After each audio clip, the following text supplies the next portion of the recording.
Councillors, officers, we're right to go. Councillors. Good evening, ladies and gentlemen. Welcome to East Gippsland Shire's Council meeting today, 13th of December 2022. East Gippsland Shire Council live streams, records and publishes its meeting via webcasting. These recordings are available for viewing by the public. During the meeting, any members of the public who are addressing the Council will have their image and comments recorded. No other person has the right to record Council meetings unless approval has been granted by the Chair. That's the Mayor and that's me tonight. In line with the Local Government Act 2020, councillors are able to attend council meetings electronically or in person, and the meetings will be open to the public via live streaming. Members of the public are invited to view the live stream council meeting following the link on the council's website or Facebook page. If we, council, encounter technical difficulties with the live streaming during the meeting, we will adjourn until the issue is resolved. If technical issues can't be resolved, the meeting may be postponed until a later time or date. East Gippsland Shire Council acknowledges the Gunai Kurnai, Monero and Bidawal people as the traditional custodians of the lands and waters that encompass East Gippsland Shire and their enduring relationship with country. The traditional custodians have cared and nurtured East Gippsland for tens of thousands of years. Council value their living culture and practices and their right to self-determination. Council pays respects to all Aboriginal and Torres Strait Islander people living in East Gippsland, their elders past, present and future. Councillors and officers and those who are viewing, a member's attendance can only be recorded as present at a council meeting when the member can confirm they meet all of these three criteria. They can hear the proceedings, they can see each other and members and can be seen by the other members, and they can be heard to speak. So I'll now confirm with Councillor Urey and Councillor Buckley, with each councillor in turn, that they can see, hear and be heard by each other, and note the assurance from each that the location they are participating from is secure to ensure confidential deliberations remain confidential. Councillor Urey, good evening. Can you see and hear us? We can't hear you, unfortunately. That's all right. There we are. We've got you now. Yes, Terrific. I can see and hear you, Great. Mayor. Thank you. Got you 10 out of 10. Can you confirm the location you're participating from is secure to ensure confidential items are dealt with in a confidential manner? Yes, it is secure, Mayor. Great, thank you. Councillor Buckley, good evening. Can you see and hear us? Yes, Mayor, I waving. can. Great. Can you confirm the location you are participating from is secure to ensure confidential items are dealt with in a confidential manner? Indeed it is. Great, thank you. Well, good evening everyone and welcome. I'm on to item 1.2, councillors, and that's apologies. At the moment we have an apology from Councillor Van Diggle, and Councillor Van Diggle is hoping to join us at some stage online if she can, and if and when she does, I will revert to those proceedings again to ensure that Councillor Van Diggle is complying with the Local Government Act. Item 1.3, councillors' officers, are there any declarations of conflict of interest? None noted. CEO, thank you.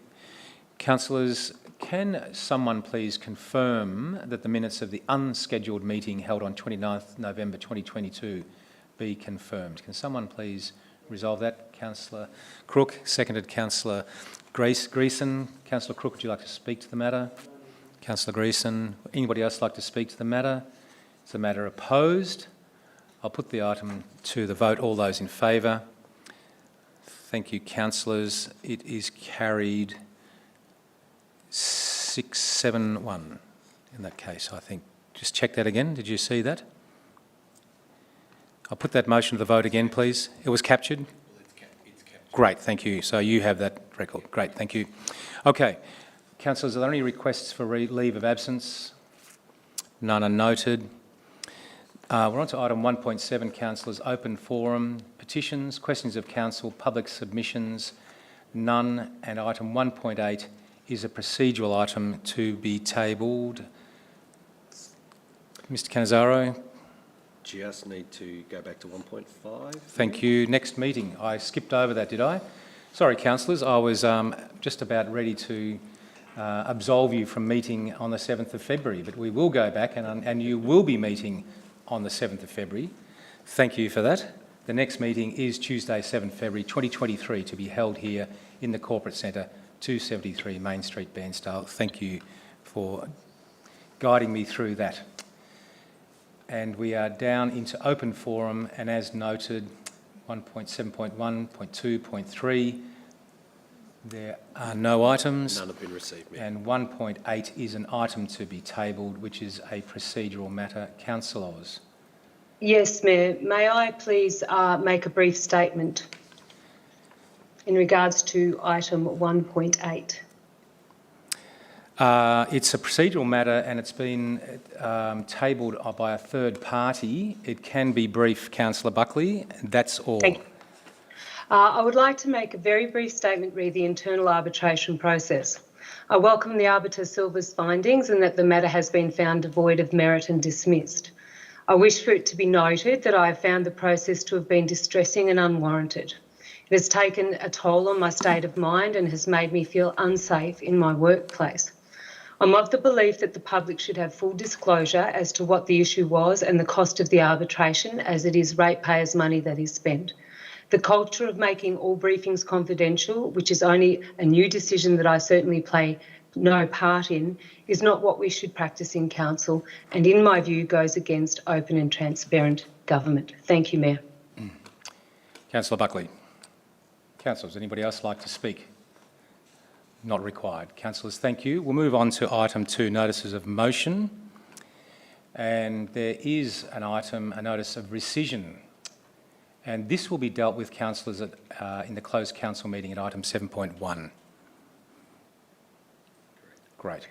There is no... Mayor, may I ask a question, please, in regards to that process? Yes, you can ask a question. Go ahead. I'm just wondering, is a rescission motion, and this is because I don't understand process, but normally with the rescission motion, it's to be made within 3 days and to be heard within 3 days. Is that correct, of when the motion was carried? Yes and no. I'll just defer to Manager Governance. You're correct about the notification in 3 days, but it can be heard at the next available meeting. And is also that notification sent out to all councillors, because I received none? No, it's just tabled in the council papers, I believe. So only the councillors who are party to the rescission, I believe. Through you, Mayor, as per any notice of motion, of which a rescission motion is a notice of motion, there is no requirement under our governance rules to notify any councillors. No. And final question, is it required to be heard in camera? Why is it being made confidential? Yeah, because the original motion was confidential. Thank you, Mayor. You're welcome. Councillors, deferred business. There isn't any. Thanks, councillors. Councillors and delegates' reports. And I'm assured that councillors, you have been busy, but you're going to keep these brief. And I'm happy to move around to my left to Councillor Greason first. Thank you, Mayor. So it has been a really busy time. I just wanted to comment on some of the things that I've attended, but the Rural Agency Network Support Services meeting was held on the 30th of November and was attended by a lot of organisations and agencies that are providing support for rural people and farmers since the fires and with COVID, the impact of COVID. Ongoing high level of need for farmers and community to have access to mental health services. Simone Elias from Gippsland Community Legal Service talked about the great need for support for people to make wills and their medical decision-making documents. She said there's a real need for governance training for the CRCs. She referred to the Be Ready program and the legal side of evacuation orders to stay or go. That was just a couple of little things that I picked out of a really useful meeting. There was a sustainability Vic webinar about the regulations on single-use plastics, which is coming up for us, and that was really interesting for me because it had people presenting from South Australian Government as well as the ACT, both of which are well down the track of doing all of the work and preparing businesses and people for this. The Disability Advisory Committee I attended this time, and I'll let others speak to that, because I thought there was a lot of interesting work there, in particular Bianca Bassett, who's been appointed as the Disability Inclusion Consultant to the Shire. On the 6th of December, Nicole Lee made a speech at the Bairnsdale Library as part of the 16 days of activism against family violence. She spoke passionately and strongly and eloquently, and it was a really excellent presentation to attend. What I'll just pick out from that was that she talked about the things that have changed over the last 50-odd years. She talked about, and things that are going to make a difference, which was really good to hear. That there is a centre of excellence. Police are getting 3 weeks of training. There are specialist family violence detective units who understand what's happening. Family violence police in every police station. The Orange Door rollout. Huge amounts of work required for multi-risk assessment in the health sector. Talking about mental health sector, emergency departments, GPs, allied health. She said the framework is there and it has to work with early intervention and prevention before a crisis. It means shifting community attitudes, the rules of community aid and engagement, changing the structure of courts and things like that. So it was a really excellent presentation. The Gippsland Agricultural Group Christmas party was fun. Santa turning up on his tractor and keeping the kids very happy for an hour or so. I attended a webinar on the case for state forests, which was interesting. It was about Queensland, so it's not particularly applicable here, but it referred to their low-intensity, low-harvest yield selective logging practices. It looked at the net benefits from multiple uses, reserves and functions. And they concluded that with that type of forestry practice, the majority of species are not affected. For example, no changes in koala density in logged versus unlogged areas. The major drivers for loss of species was not their type of timber harvesting. Their research shows protected forests have higher levels of recreation and tourism. They also believe carbon sequestration value is higher in multi-use forests than protected forests.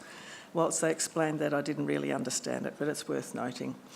I also attended the Skilled Worker Visa Forum, which had state and federal government people presenting. I find the visas very complicated. It was well attended. A lot of the businesses that recruit and require these kinds of visas were there asking really good questions. And I mean, it's complicated. It's really important for our area, particularly, the number of industries here that are recruiting from overseas and the different pathways there are to permanent residency. The state government has a new visa called 491, where the applicants are actually nominated by state government and then sponsored by state government, so it saves business from having to do it themselves. And also state government has a number of significant incentives to priority groups to encourage them to come here. So that's... Thank you. Very comprehensive. You've been busy. Councillor Greeson. Councillor White. Well, I did have something to report, but Councillor Greeson's jumped in front of me. That was the visit out to the trial plots at the aerodrome for their Christmas party. And yes, Santa did turn up in a tractor and the kids were most excited. But the thing for poor old Santa was he probably thought he was in the northern hemisphere and not the southern hemisphere. It was freezing cold and pouring rain. But there was room for him in the shed and the kids had a great time. Because as he spoke to them, he said, who's been naughty and who's been good? And then he said, well, I know you've all been naughty sometime during the year because I've seen you. But he said, who's been mostly good? So anyway, they all got their presents, were most excited. But about that group out there, I think they're doing an outstanding job. It's to benefit rural communities or farmers, or just say farmers, to benefit them in several shires in the eastern part of Victoria, but also those people, aside from just a few who get remittance, they actually pay a fee to be a member. I think it's around $90 or $100. So they actually pay and then they come and volunteer for free, which is great because it's for the benefit of their next door neighbour or somebody across the other side of the river or whatever. So they're doing a fantastic job, and they're still sort of finding their feet. They've got some spare plots out there for any businesses that wish to engage with them to check out their own products that they're trying to sell, and this then enables the data to be collected by the staff out there and put a meaningful report together the benefits of using some companies' products. But I take my hat off to them. They've only been going a couple of years in this space.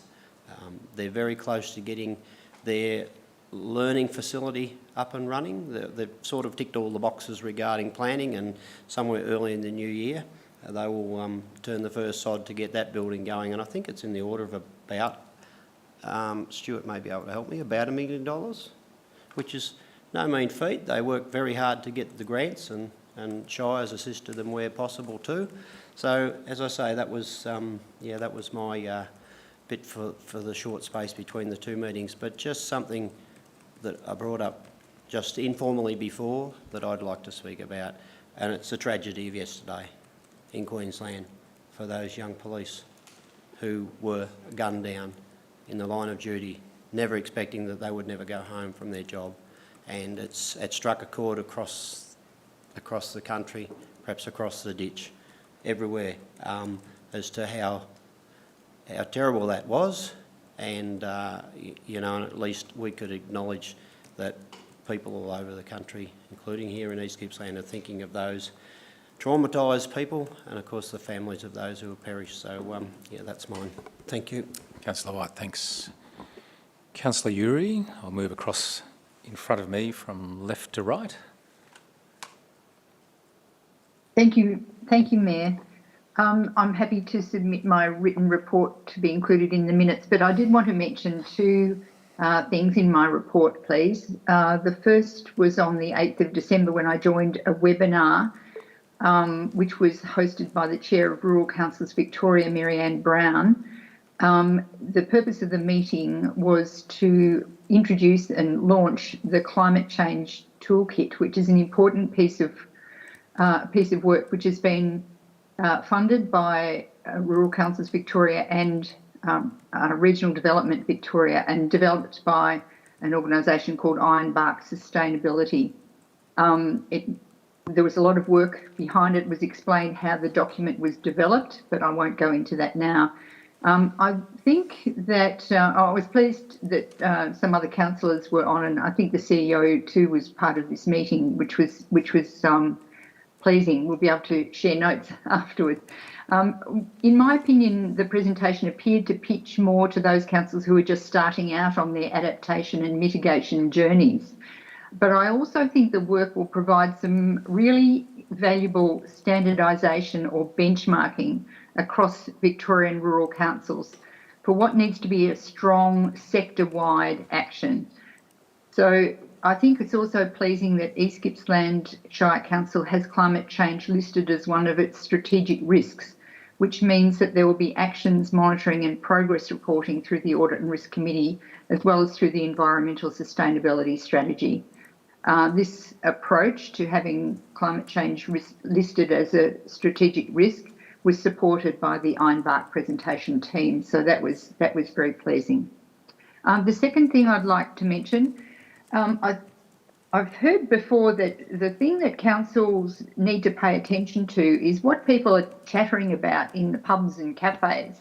And I think if you did a survey at the moment, a lot of people we would find are talking about the state of our roads, not just in East Gippsland, but across the state and much of the nation. So I was really pleased to read in one of the many publications councillors have access to that a parliamentary committee inquiry has been launched into the state of the country's road network since widespread extreme recent flood and weather events, and will consider what engineering and structural changes are needed to increase the resilience of the road network.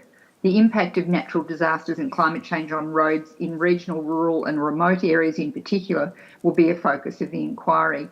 So all councillors, all councils have an opportunity to make a submission, and I believe from discussions earlier today that East Gippsland Shire Council will indeed be doing that. The project this inquiry is run by the House's Representatives Standing Committee on Regional Development, Infrastructure and Transport.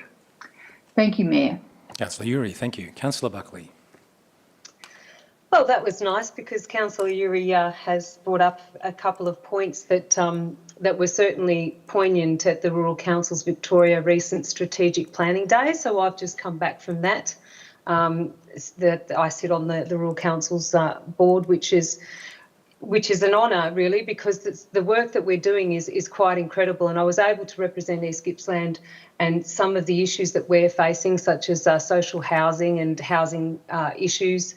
Also, I mentioned the need for strategic partnerships, especially around public land management, and the focus on having the decentralisation of decision-making processes from Spring Street and relying more upon local knowledge in a strategic partnership sense.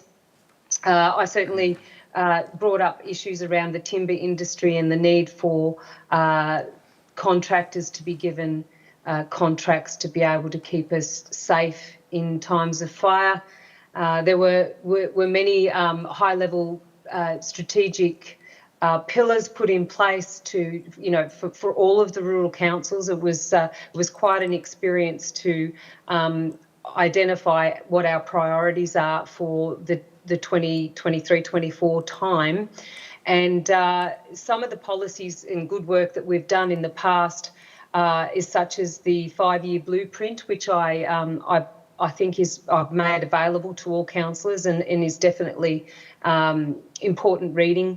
Investment attraction programs, fixing country road program evaluation. There's a final report done on that, and I certainly hope that when East Gippsland Shire does our report, that they reflect that the Great Alpine Road is one of the most dangerous roads that we've got in our region, and certainly needs to be made a high priority for the safety of the community.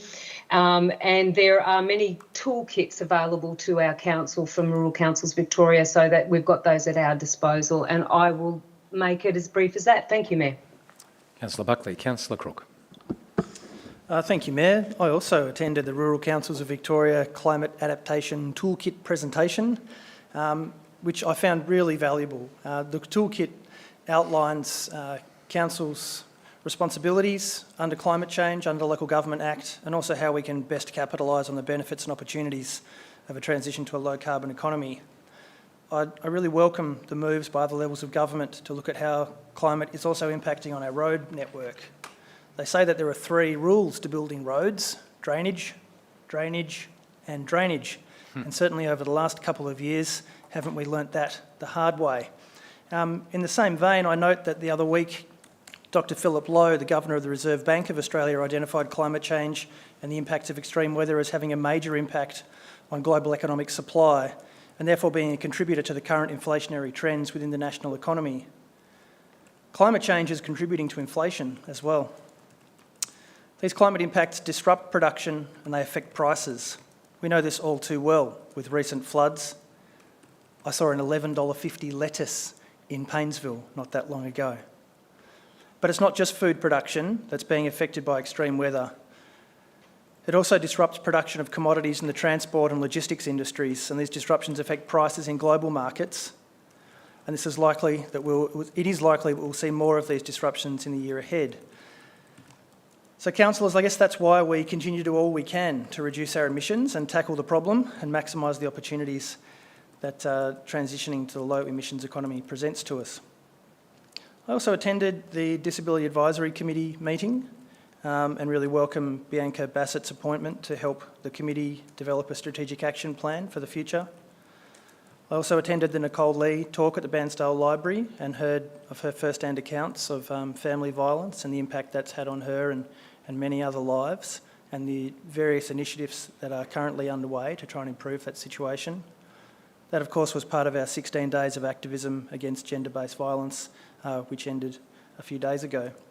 And I also had the absolute pleasure of attending the graduation ceremony of the East Gippsland Specialist School recently, where 16 students graduated from Year 12, which is an absolute credit to the school, the students themselves, their family and friends, who make this a really vibrant sector of our community. I'll leave it there. Thank you. Councillor Crook. Councillor Stowe. No, Mayor, I've got nothing that hasn't already been covered. Thank you. Councillor Allen. Good evening. Thank you, Mayor. I think it was the 30th of November, I attended the annual general meeting of Now Young, and I was actually shocked to hear the battle of survival that they are engaged in, principally because of competition with the NDIS that's eroding the viability of their employment enterprises. Now Young's been in our region for 68 years, and it's an icon in our Shire, and it provides all manner of services and employment opportunities for disabled clients. And I'm sure we all know and admire some of their clients. They do a fantastic job. And it is a vital part of the community. Now, while their board is confident that the worst is over, I think I speak for everyone in the community wishing them all the very best. Bruce Hammond and his board deserve our admiration for their dedication and commitment in trying to ensure that Now Young remains a strong and viable provider for the disabled, giving them purpose and dignity. And as I drive around, I can't help but admire the work our parks and garden staff have been doing. The flower beds are at their absolute best, and despite the rain, our lawn areas and that look pretty good. So I just want to let them know that their work is really appreciated and noticed. And as we approach Christmas, I'd also like to thank our managers and staff for all their work during the year. And I hope that over the coming weeks that they can enjoy some family time and a bit of a break from the usual grind. And also to my fellow councillors, happy Christmas to all of you. I think we've enjoyed a pretty good year and we've worked exceptionally well. And most of all, I think we've enjoyed each other's company. And Mark, you especially. I understand the amount of work that you do, and I think that this break is probably just in time. Just in time. And I hope you enjoy a well-earned rest and time with your family. Good on you. And to our ratepayers, I wish them all the best for Christmas and the New Year.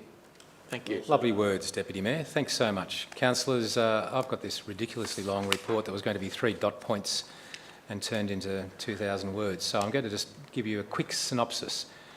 The last couple of weeks have been really busy. It included the Alpine Rally of East Gippsland. Casslis, the Rec Reserve, there's a new toilet block being opened up there. Tambo Crossing have received a new appliance at their community centre. The Youth Ambassadors had a fantastic farewell dinner. Planning officers conducted an amazing planning forum here and to be congratulated. We opened the Home and Heart exhibition at the Forge, and that's well worth having a look at. That ties in with the 16 days of activism. The Orbost Chamber conducted both a jobs fair at the golf club and another Future of Orbost update evening. Really terrific, very highly valued. We opened the seed library at Bairnsdale Library. Go and have a look at that and borrow some seeds. It's really an amazing, innovative little project to be congratulated.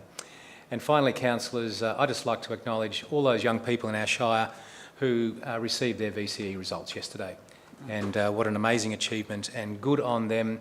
And I think that we all wish them well in the next stage of life, be it work, study, or a gap year or whatever.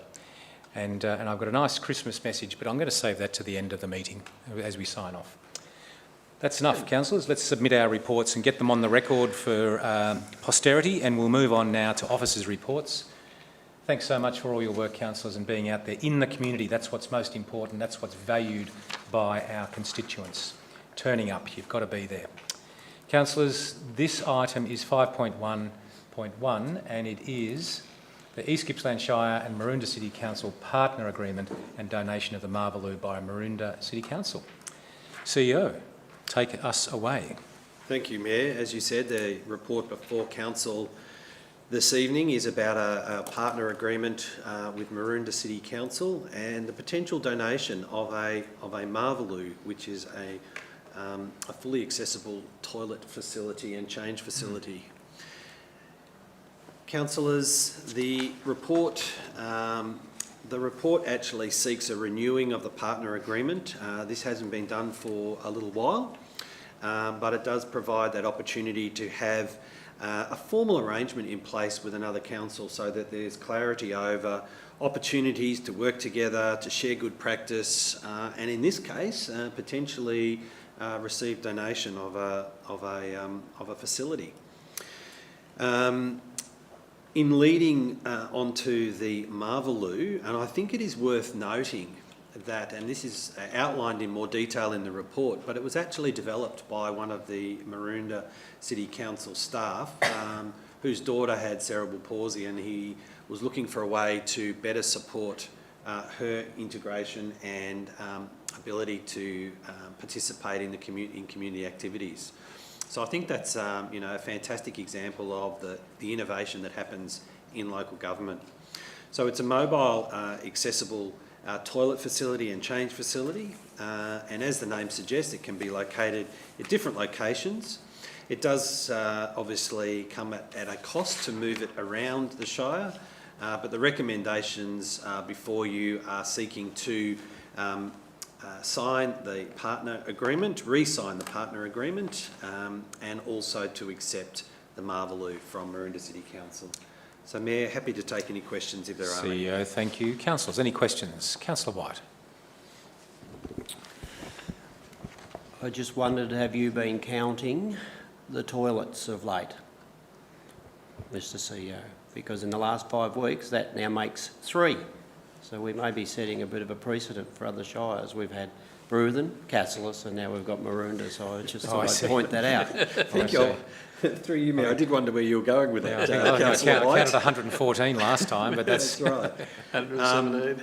Look, I think what this does is it reflects the renewal of our public amenity facilities across the Shire. What we know is over time the expectations about what people need and people expect when they go to visit a place, or even they live in a location and actually need to use a toilet facility when they're out and about, is those expectations have risen, and we've made a real effort to put in fully accessible toilets and facilities across the Shire so that all people can access those facilities when they're out and about. So thank you, John, for Councillor White for raising that with us.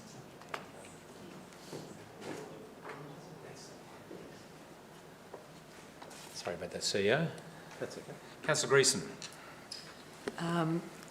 Do I direct this to you or to Fiona Weigel? Well, It depends what the question is. Oh, the question is assuming that we approve this, when we receive the Marvaloo, where is it intended to place it? And I understand that something similar is being developed at Lakes Entrance, and perhaps we could have some discussion about that. Sure, thank you. I might actually defer that question to Ms Weigel, who will be across the detail on that. Thank you, and through you, Mayor.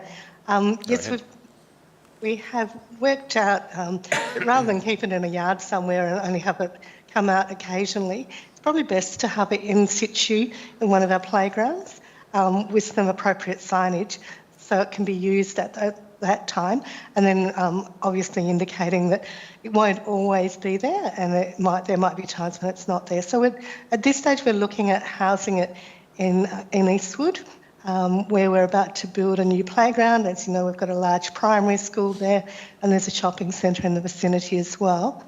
The Marvaloo has, I understand, from discussions with our officers and the Maroondah officers, has both the All Abilities Access side, and it also has some standard cubicles. So the standard cubicles could be used as well as the All Abilities cubicles.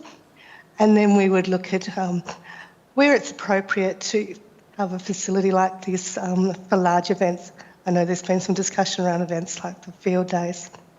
We've also, as you've mentioned, Councillor Greason, recently received funding for a Changing Places facility, which is a fixed facility which we will be amending or building next to the footbridge and Lakes entrance, recognising that we're doing some work there. It's such a popular space, and we're looking at a new playground in that area as well. And also looking at where we might be, what the next one of these might be, which is probably looking at Cann River for those that are commuting through our Shire or moving through our Shire, so that they can stop and be comfortable as they travel. Thank you. Thank you so much. Councillors. Councillors, any further questions? Well, councillors, there is a recommendation. Do I have a motion? Councillor Allen. Councillor Greason. Councillor Allen, would you like to speak to the motion? Look, thank you, Mayor. I think this is a great opportunity in this and to renew the partnership with Maroondah as part of it. But the fact that they're offering us this mobile Marvaloo gives the Shire great opportunities for events and other things to have this facility so that it's open for all of us, and we're being inclusive. And you know, following on from what I said about Now Young, it enables the more severely disabled to get out into the community, which they haven't been freely able to do previously. So I think that this is marvellous, and I have no hesitation in recommending this motion. Councillor Allen. Councillor Greason. I'll just add to that, to the marvellous Lou. Just the partnership with Maroondah City Council is going to bring potential for staff professional development exchanges that are of mutual interest, practical resource assistance to each other in times of emergencies, sharing information, policies, procedures, conferring as appropriate on bilateral advocacy efforts where mutual interest exists. So there's a lot of advantages to partnering with this council, so I support the motion. Thank you. Councillor Greason, thank you. Councillors, is the motion opposed? Would anybody else like to speak for or against the motion? Councillor Buckley. Just to say that that I'd like to thank the former CEO of East Gippsland Shire, Steve Kozlowski, and that he's sadly missed. Very good. Thank him for this opportunity. Councillors, if there is nobody else who wishes to speak to the motion, I'll put the motion to the vote. All those in favour? Thank you, CEO. The motion is carried. Councillors, we're on to item 5.2, Assets and Environment, and 5.2.1, which is Contract CON 2023-1487 Bullock Island Master Plan Implementation Construction. And we have our General Manager, Assets and Environment, with us tonight, Fiona.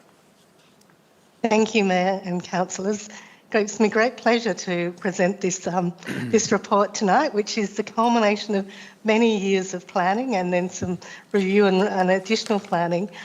So we've been planning with our stakeholders for Bullock Island. Really, we started back in 2015, which seems like a very long time ago, but more recently reviewed and updated the plans in 2020 and had those adopted by council, which then allowed us to seek funding from both the Commonwealth and the state government. So we've been very fortunate to receive significant funding to implement the master plan. That allowed us to go through the detailed design phase, work through some tricky challenges around native vegetation to make sure that we were complying with the need to preserve endangered species. And now have got to the point where we have tendered and have a recommendation before council contained in the confidential attachment around the tender evaluation report for the letting of a significant contract which would allow for the implementation of significant infrastructure upgrades for the public spaces that council manages on Bullock Island. Includes additional car parking, shared trails, boardwalks, fishing and viewing platforms, improved utilities and additional public seating and tables, to name just a few. I'm happy to take any questions. Thank you. Councillors. Ms Weigel. Councillors, are there any questions? Councillor Buckley and then Councillor Crook. Thank you, Ms Wiggle. So it is quite a long process. Is that, I've got a couple of questions. Is that the normal sort of length of time that you would expect that a master plan would take to get underway? And secondly, there's been a toilet block built there, but my question is it connected and being used? And also the bridge is quite substantial, and I was just wondering, was there any sort of traffic indications of about, such a large bridge and cost expense, justification in regards to why the bridge was sort of so big and why we did that? Sure. I'm just writing down your points so I can address them. First one is the master planning. Yes, it did take longer than a normal master plan, and that's reflective of the number of stakeholders that had committee of management or ownership rights to bits of the island. In the beginning, council wasn't part of that committee of management, but we offered to coordinate the planning on behalf of those other agencies. Then council decided that it would take on the committee of management responsibilities for some of the island, being very careful to make sure that we were minimising our exposure to risk, so we didn't take on many of the seawalls. And that was on the understanding that then we would be seeking funding to upgrade those public areas, recognising how important they are for not only the Lakes Entrance community, but as a tourism attraction for the region. So it has been a lengthy process to get to this point. It doesn't always take this long. It then took a little while because, as I said, there was some native vegetation identified that we had to make sure that the concept plans and the detailed design respected and worked around. So there was some quite lengthy approvals we had to go through. So a little more consuming and time consuming than we would normally expect. In terms of the toilet, we built the toilet nice and early to make sure that we could demonstrate to the funding body that we were commencing work on the infrastructure while we were finalising the detailed design. The connection costs were quite exorbitant if we connected as a standalone, so we had to extend the sewer main.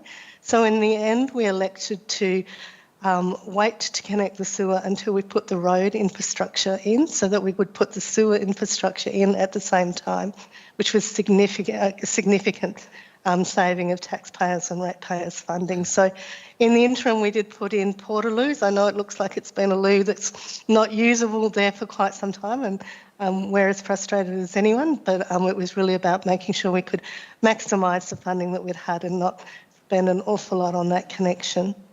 And the bridge is also, yes, it was an expensive item. The bridge had been identified to be slumping. It's an important part of the fishing industry's infrastructure, so it had to be designed to carry a laden fish truck and move boats and boat vehicles and boat machinery. So it's one of the reasons why it is so large and so significant. Thank you, Councillor. Ms Weigel, thank you. Councillors, any further questions? Councillor Crook. Yeah, significant body of work. Very, very good. I'm just wondering what the delivery time frame for the completion of the project will be. Mm-hmm. Oh, now you've caught me on the hop, Councillor. I believe that we are really looking to commence in earnest after the busy Christmas period, so we're not disrupting people. We're happily able to say that we've got the bridge ready to be opened. So, at the moment it's only has one lane of traffic, so it'll be fully open in time for Christmas. We'll then start construction works in late January, and our aim is to be finalised before the sort of next spring, summer season. So we're looking at it probably a 6 to 8 months build. Very good. Ambitious. Councillors, any further questions? Thank you, councillors. Thank you, Ms Weigel. Councillors, we have a recommendation and I need someone to put up a motion to move this along. Councillor Allen, Councillor Crook. Councillor Allen, I just ask, so there we have the recommendation, but we need you to actually request the blank items to be filled with your recommendation. Yes, so Mayor, could I have that? Could I have the blanks filled in on the recommendation, please? Yes, you can.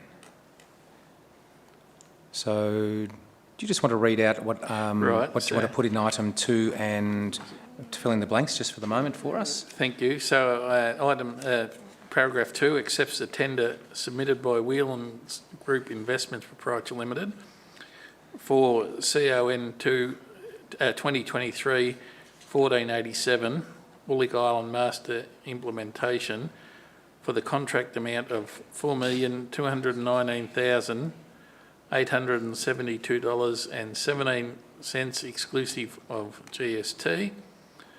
Thanks, Councillor Allen. That's fine. Can you just check that on the screen? Hang on. And make sure you need your glasses. I need Luckily my they're glasses. repaired. Just check that what is on the screen is what is the motion that you are moving. That's correct. Thank you, Mayor. Councillors, I need a seconder. So, Councillor Crook, you're happy to move that as you see it on the screen? Yes, I'm happy to endorse that as on the screen, Mayor. Thank you. Fantastic. Councillor Allen, would you like to speak to the motion? Thank you, Mayor. This gives me great pleasure to see this get to this stage. As I pointed out to Paul Rooney, we've come from a proposal for a casino back in about 1992 to something that I think is just going to be an iconic part of Lakes Entrance. And also from a more personal level, I was part of the reference committee under Babsita von Turnberg, who was tasked with kicking this back into life some 4 or so years ago. So to get to this stage and to be able to say this is going to be a reality is something that I personally take great pride in and have pleasure in moving the motion. Terrific. Thank you. Councillor Crook? Only to add that this is obviously a really significant development for Lakes Entrance and in fact the region. Anyone who's been to Bullock Island of recent times will have seen that parts of it are looking a little bit unhappy, and this will certainly transform it into a tourist attraction and maximise its potential for both the industry and community. Councillor Crook. Councillors, is the motion opposed? Would anybody else like to speak for or against the motion? In which case, councillors, I'll put the motion to the vote. All those in favour? CEO, the motion is carried. Councillors, we're moving on to item 5.3, Place and Community, and I can see Mr O'Connell over there, and this is 4-year Economic Development Strategy Council Action Plan 22 to 26. Thank you, Mayor. Terrific. So Council's led a thorough co-design process to prepare a 10-year economic development strategy for our community. And that builds on the community vision that was adopted previously by Council. And I was very excited to present that and to see Council adopt that at its meeting on the 8th of November. So it was a great step forward. The second part of that was the development of an action plan for the next 4 years, which presents in further detail what Council is going to focus on doing. So the economic development strategy was really something for all parties, Council and many other stakeholders as well in East Gippsland, whereas the action plan focuses on what Council will do, both in terms of its own investment, but also in terms of advocacy and other roles in terms of facilitation and coordination as well. So the draft action plan that's before you presents some of those activities that council will undertake. It's arranged in terms of those 9 areas of key focus that were set out in the economic development strategy, and I won't go to all of the actions because there are very many, and it is quite a comprehensive list of activity that for council to progress over the next 4 years. I would like to also, as we do that, recognise the contributions of those members of our focus groups who helped suggest some of these actions, and also a range of other stakeholders that have contributed to the development of this action plan along with the strategy over the last 12 months or so. You have in front of you the recommendation, and happy to answer any questions. I've got Sharon Ragoose here also to assist with answering any detail questions that councillors may have, so thank you. Mr McConnell, thank you. Just stand by for a minute. Pardon me, councillors and officers, because I'm going to welcome Councillor Van Diggle into the meeting. And Councillor Van Diggle, I just want to confirm with you that you can see, hear and be heard by us. And I need an assurance from you that the location you're participating from is secure to ensure confidential deliberations remain confidential. So can you see and hear us? Yes, I can, Mayor. And can you confirm that the location you're participating from is secure to ensure confidential items are dealt with in a confidential manner? Yes, I can. Great. Welcome, and we'll go back to the questions of Mr McConnell. And this item, Councillor Van Diggle, we're on item 5.3.1. Thanks. So you can navigate your way there. Are there any questions, councillors? Comprehensive report. Councillors, in which case there is a recommendation, and I would like someone to move a motion, please. Councillor Crook. I need a seconder. Councillor Greason. Councillor Crook, would you like to speak to the motion? Certainly. Economic development, it's important. Council needs a plan. Now we've got one. The draft action plan really provides a roadmap by which Council will deliver 10-year economic development strategy, and it has 9 key focus areas: fostering business, a high value and sustainable food and fibre sector, a unique and compelling tourist destination, an economy for young and future generations, an economy that's digitally connected, an economy with a focus on arts, culture and heritage, an attractive place to live, that we are climate leaders and that we embrace a circular economy. These are the things that have come out through our deliberative consultation, and I believe set us in very good stead for the future. So I have no hesitation in recommending the motion. Thank you. Councillor Grayson, did you want to speak to the motion? Yes, thank you. I just want to say it's been a long time coming, and it's really pleasing to see it here and the actions set out so clearly and very practical and achievable. And so now we can get on with it. Thank you. Councillor Greason. Councillors, is the motion opposed? Would anybody else like to speak for or against the motion? Pardon me. In which case, councillors, I'll put the motion to the vote. All those in favour? CEO, the motion is carried. Councillors, we're moving on to item 7, correction, urgent and other business, and there isn't any by my understanding. So we'll move straight into, pardon me, to confidential business. And councillors, I need a motion that we'll close the meeting to the public in accordance with the provisions of section 66(2) of the Local Government Act 2020 to consider the following items. Councillor Allen, seconded by Councillor Crook. Councillor Allen, do you need to speak to the motion? No need. Councillor Crook, do you? Councillors, is the motion opposed?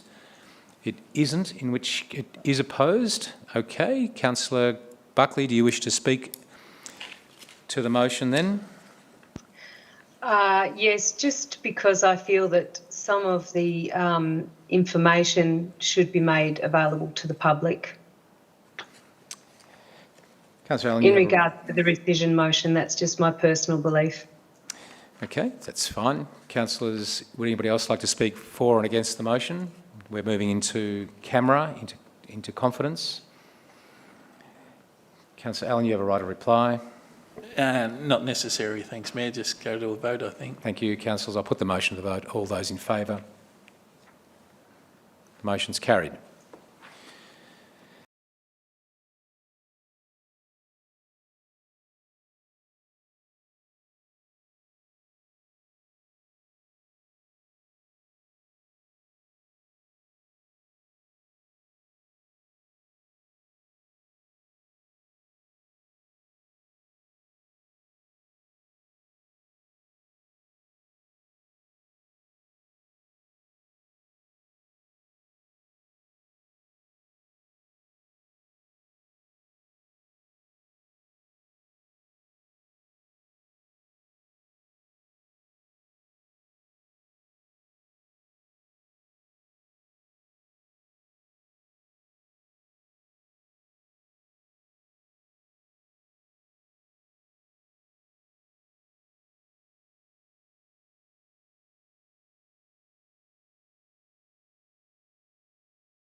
you, councillors.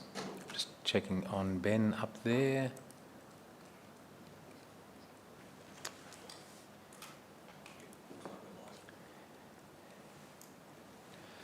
We're live. Right. Councillors, thank you very much once again for your contributions tonight, your decision-making and your diligent work throughout the year. Officers, thank you very much for your excellent reports that enable us to make good decisions. Councillors, I'd just like to say a few things about Christmas, and I think that I, like you, love this festive season. It's a great time to catch up with friends, to shop locally for whatever that is, for treats, to take the kids to the carols, to go out to the beach, to pageants, and often to be reunited with loved ones, sometimes dozens of them in some councillors' situations. More the merrier. And most importantly, it provides us a moment to pause and reflect on what we've achieved this year. Perhaps taking a summer staycation. Did you get the way we did that? Here in Gunai, Kurnai, Monero and Bidwell country, our own beautiful backyard. It's that time of year, councillors, when in the spirit of togetherness, we help someone who may be less fortunate than ourselves, perhaps the bereaved, those battling illness, and those who may be lonely or vulnerable. And I hope you get a chance to reach out to those people. Looking back on 2022, I think that we should be proud on what we've achieved for our community and particularly our collective responses to the pandemic and the wild weather that we've all endured. And I want to thank those officers in our council who've worked right through those challenging times, and in particular those who work to protect, to support and care for us, including all of those who we know are going to be working through this festive season while we're enjoying the break. And they include the likes of our doctors and nurses, our emergency service staff, our paramedics, police, firefighters, SES, and we hope that they're not busy, but we know inevitably they probably will be. And what about all those care providers for home care? What about the public transport staff who keep the buses and trains running? And even our many council staff who keep our council services running throughout the Christmas holiday break. So councillors, on that note, I wanted to acknowledge those people and thank everyone and wish you all a Merry Christmas, a festive season, a safe time together, and a happy new year, and look forward to seeing everyone back here in the new year. Mr Mayor, if I could just have a brief moment to wish you a Merry Christmas as well. Thank you. But more importantly, a happy retirement from the teaching profession. Temporary retirement. Temporary retirement. Councillor Stowe, thank you. Councillors, once again, thank you everyone. Have a good evening. We'll declare the meeting closed at 7:50.